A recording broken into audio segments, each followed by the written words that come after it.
রাধে রাধে। জয় শ্রী গোবিন্দ।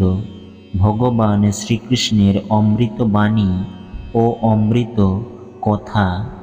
লোভ, ক্রোধ, হিংসা হল মানুষের প্রধান শত্রু, যা নিজের অজান্তে জীবনের সবচেয়ে বেশি মূল্যবান জিনিস সময়ের ক্ষতি করে।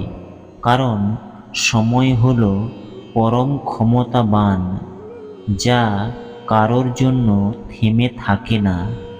জীবনে অমরত্ব পেতে সম্মান অর্জন করতে শেখো, কারণ জীবন ক্ষণস্থায়ী, কিন্তু ব্যক্তির অর্জিত সম্মান চিরস্থায়ী। সর্বদা মনে রাখবে, জীবনে যত কঠিন পরিস্থিতির মধ্য দিয়ে যাবে, তোমার ব্যক্তিত্ব ততই প্রখর হবে। প্রতিটি কর্মের আগে আমাদের কর্মের প্রতি সঠিক মনোভাব গড়ে তোলা আবশ্যক, তবেই সেই কর্মকে আনন্দের সাথে সম্পূর্ণ করা সম্ভব। প্রজ্বলিত অগ্নি যেমন জ্বালানি কাঠকে ছাইতে পরিণত করে, ঠিক একইভাবে আমাদের জ্ঞান আলো আমাদের মনের মধ্যে থাকা আত্ম অহংকারকে ছাইতে পরিণত করে।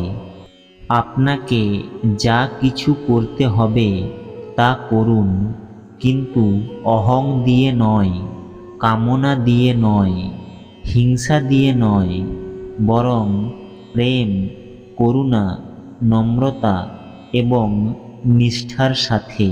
জীবনে লক্ষ্য স্থির রাখা আবশ্যক, কারণ লক্ষ্যহীন জীবন মানুষকে ভুল পথে চালিত করে। লোভ, হিংসা পরম শত্রু, যার উপর নিয়ন্ত্রণ না থাকলে মানুষের মৃত্যু অনিবার্য। মানুষের কামনা ও বাসনাই হল প্রভূত দুঃখের প্রধান কারণ।